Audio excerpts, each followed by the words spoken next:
Entre le PNUD et la Tunisie, il y a quand même un partenariat d'excellence depuis quelques années, notamment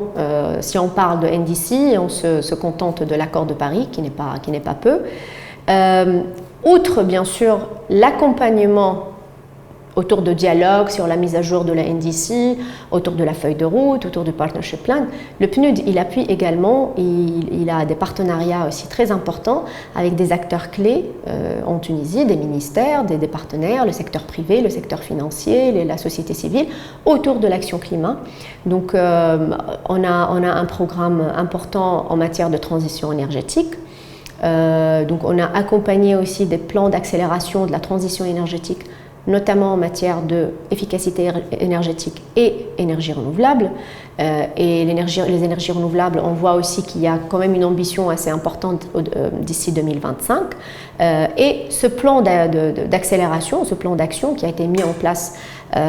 suite à un partenariat entre le PNUD, l'Agence nationale pour la maîtrise de l'énergie et le ministère en charge de l'énergie,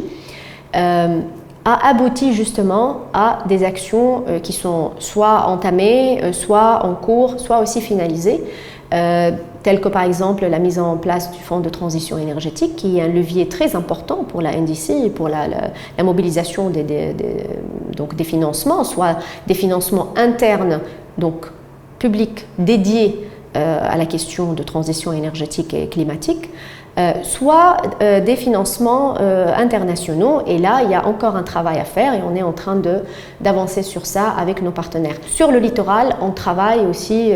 en forte collaboration avec l'Agence de protection et d'aménagement du littoral, mais aussi avec le ministère de l'Environnement, sur beaucoup d'actions stratégiques, telles que par exemple la ratification du protocole de gestion intégrée des zones côtières. Le PNUD aussi avec la PAL et le ministère de l'Environnement, ils ont fait tout un travail de plaidoyer, tout un travail de sensibilisation et d'explication aussi aux décideurs. Qu'est-ce que la Tunisie gagnerait donc si on fait la ratification de ce protocole, tout en sachant que la stratégie elle est déjà en cours de finalisation. Quand on parle de relations et de plaidoyer auprès des décideurs, il ne s'agit pas seulement bien sûr du pouvoir exécutif, puisqu'on travaille aussi avec le pouvoir législatif, on essaye aussi de construire un partenariat avec l'Assemblée des représentants du peuple à travers l'Académie parlementaire, qui est aussi qui était un projet justement entre le PNUD et le Parlement. Donc on a eu une session de sensibilisation et de formation sur les changements climatiques avec les parlementaires, mais aussi avec l'administration du Parlement, donc les conseillers, qui sont aussi un acteur très important qui accompagne les parlementaires, afin de comprendre justement les enjeux climatiques en Tunisie, mais aussi